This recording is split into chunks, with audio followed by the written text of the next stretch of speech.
All right, guys. Hello. Welcome back.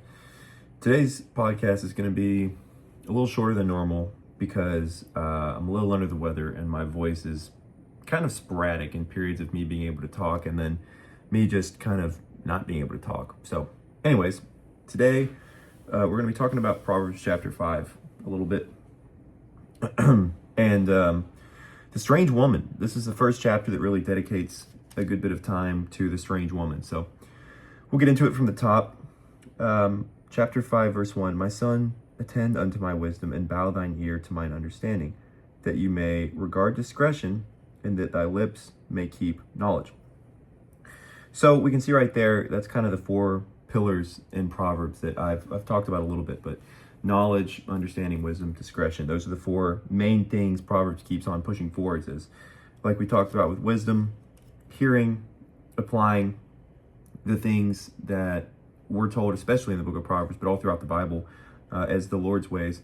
Understanding, it's a different understanding. It's the understanding that we are man, God is God, and that we are here, and God is elevated above us, and He tells us where to go. So understanding begins there. Discretion, discretion really just means choosing one thing over another, being wise in the choices that you make, and having a backing behind what you're doing. And then the backing here, the discretion here, the filter here, if you will, is the Word, the Bible, and the right ways to go. And then finally, that thy lips may keep knowledge. What is knowledge in here? What is knowledge in Proverbs talked about? You can see in Proverbs 1 verse 7, the fear of the Lord is the beginning of knowledge, but fools despise wisdom and instruction. So if we have the fear of the Lord, if we have this knowledge and understanding that, okay, God is God, and God is a powerful God that is above me, in control of everything I do, and is going to take care of me ultimately, that Romans 8:28, all things work together for good for those that love God and are called according to His purpose. He's going to take care of us. He's going to do all things for our good. We have this knowledge that we're going to be all right. We have this knowledge that we can live according to this word and be good. So that's our four pillars in Proverbs that we can work from. And then just right from verse 2 into verse 3, the lips of a strange woman drop as honeycomb. Her mouth is smoother than oil. So right here, actually talking about the strange woman, actually talking about, I think the closest application to what this passage is talking about is lust. I believe it's lust. I believe it's the desires of our flesh and our heart for the pleasures of the world, especially pertaining to, for guys, it's women. For women, I don't know as much because I'm not a woman. But I do know that our heart as humans is going to pull us towards the things of the world that are appealing. I mean, here it says, the lips of a strange woman drop as honeycomb. Her mouth is smoother than oil. Then verse 4, her end is bitter as wormwood, sharp as a two-edged sword. Her feet go down to death. Her steps take hold on hell. So this from the perspective of this verse right here, Proverbs 5 verse 3, the strange woman that pulls us into this lust of the flesh, something that's of the flesh, not of the spirit. It's not of our new man that we've been created to be. It's of the old man. Speaking from a Christian perspective here, it seems good. It seems appealing. It seems exciting, right? And that's what we've talked about a little bit in the past with these things that might get our heart rate up. They might give us a shot of dopamine. They might give us this momentary pleasure. But then what does it lead to? Well, we can see in verse 6. Verse 5, her steps take hold on hell, her feet go down to death. Verse 6, lest you should ponder the path of life, her ways are movable, that you cannot know them. And I think here it's significant to note that it says, not lest you should go on the path of life, it says, lest you should ponder the path of life. So the strange woman pulling the heart of man into this lust that ensnares is something that keeps us from even pondering the path of life. It keeps us from even having a chance to think about the way that we should go, the things that we should do, the things that we should think about, and the way we should live our life. Because especially in today's digitally infused, technologically crazy era, everything is easily accessible at our fingertips, right? So the habits and the addictions and the downfall of this generation will be technology.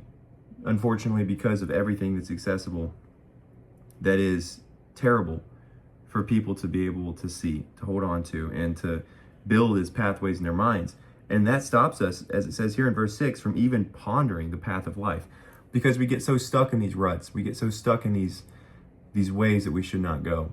And the strange woman is the start of that. Looking at these images, right? These things that are offered to us, whether in our day-to-day life, the places we go, the things we do, or online in the things that we see. It's strange. It's something that we were not designed to do, to see, to be. And I think it's significant that it tells us that we won't even be able to ponder the path of life. Her ways are movable. So it's like we've talked about a little bit in the past. What is right today might not be right tomorrow. What's right tomorrow might not be right the next day. And we can even see that in our country's culture. The things that we accept today are radically different. And, what's acceptable in America, what's approved, what's pushed forward. I mean, with the social and political issues of homosexuality and gay rights and transgenderism, and that being pushed in primary schools and on younger children, that's something that we would have looked at 25 years ago, 30 years ago, 50 years ago. I mean, take 50 years, that would have been an abomination and a shock. But today it's acceptable. So the same way is that the ways of this strange woman are movable, so we cannot know them.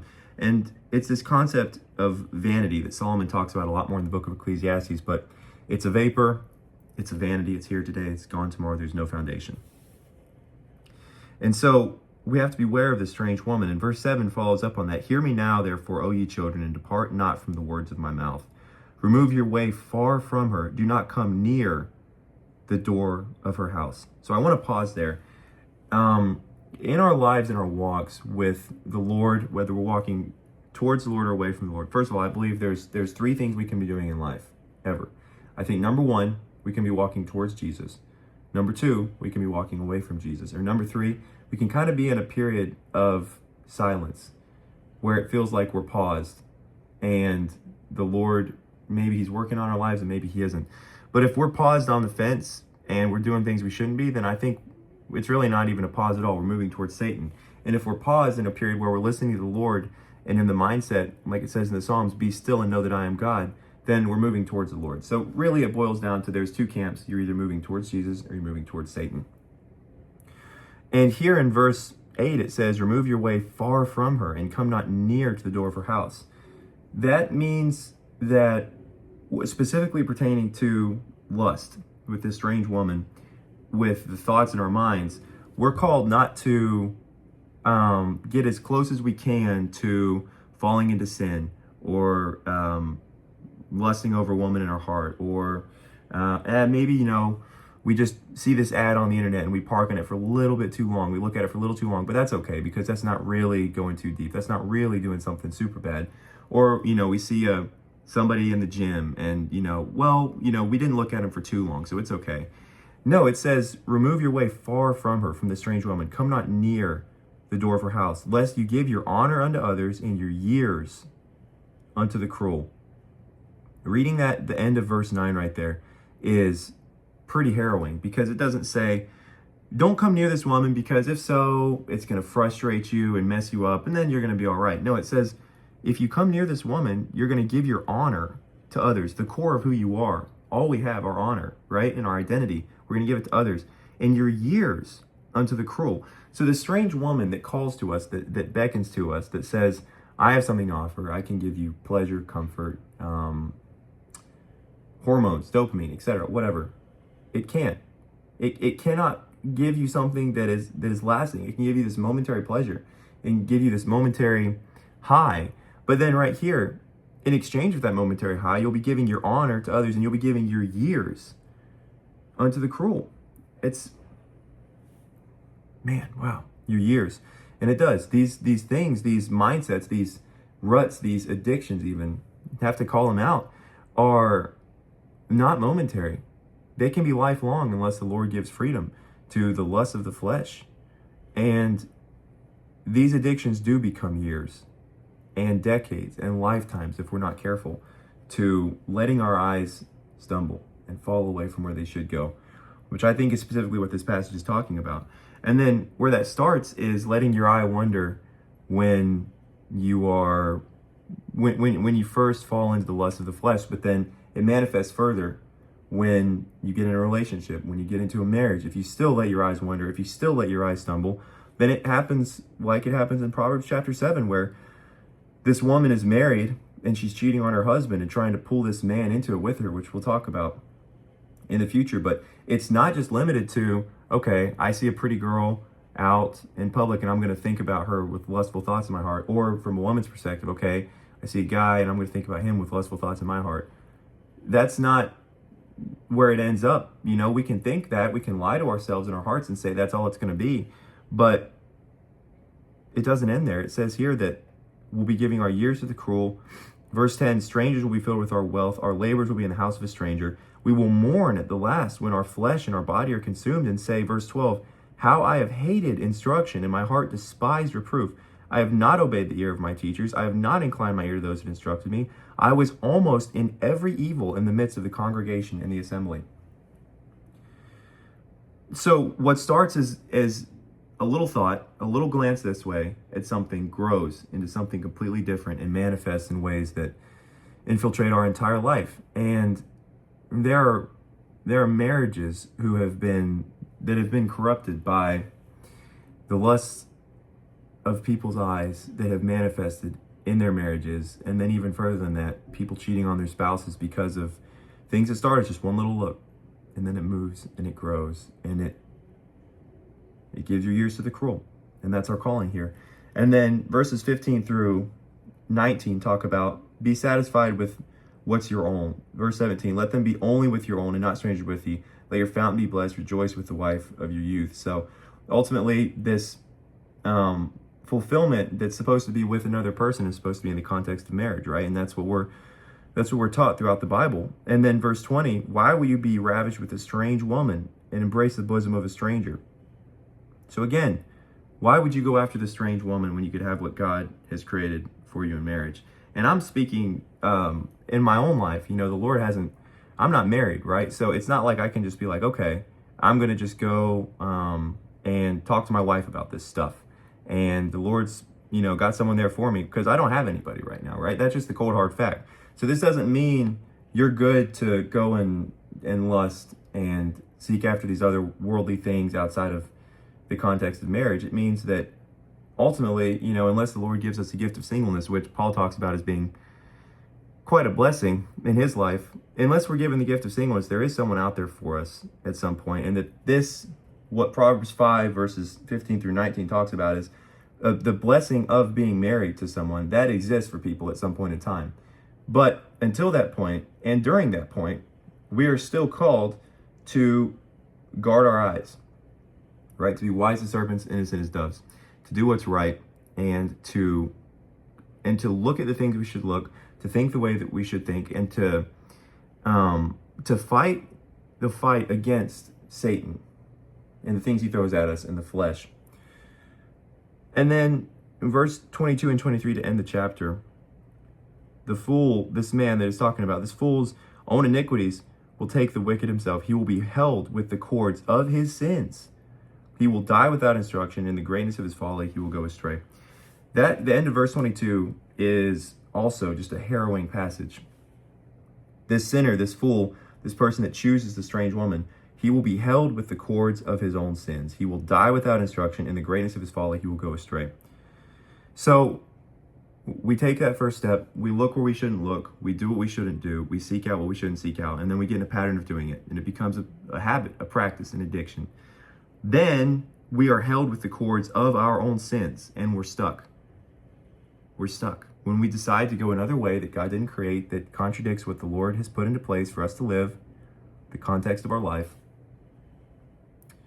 well, then we're stuck. We're held with the cords of our own sins.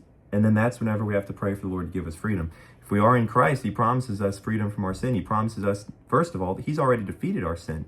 So in our fighting against our sin, we're fighting against something that Christ has already defeated. So we have to remember that when we choose the wrong things, we're going to end up getting wound up in the cords of our own sins. And that's a stark reminder for us. So Let's do the right thing. Let's live the right way. Let's look at the right things. And let's build our minds on the rock of Jesus. That's what I've got. I'm on some different medicines and stuff right now, so my brain's a little scattered. I don't know if that made much sense, but those are some thoughts I have on Proverbs chapter 5. Let me pray. Dear Lord, dear Father in heaven, I thank you for the book of Proverbs and the practical wisdom that it provides. I pray that you would help keep our eyes clean and our hearts clean and abstain from the ways of the world that lead to death and lead to us being bound by the cords of our own sin. Lord, you have bought our freedom. You love us, and you love us enough to die for us. Lord, please help us to live like free children that now walk in a new light and not in our old ways, Lord. We love you. Help us love you more. In your name, amen. All right, guys. I hope that you have a good week. Think about these things, and I will see you soon. Goodbye.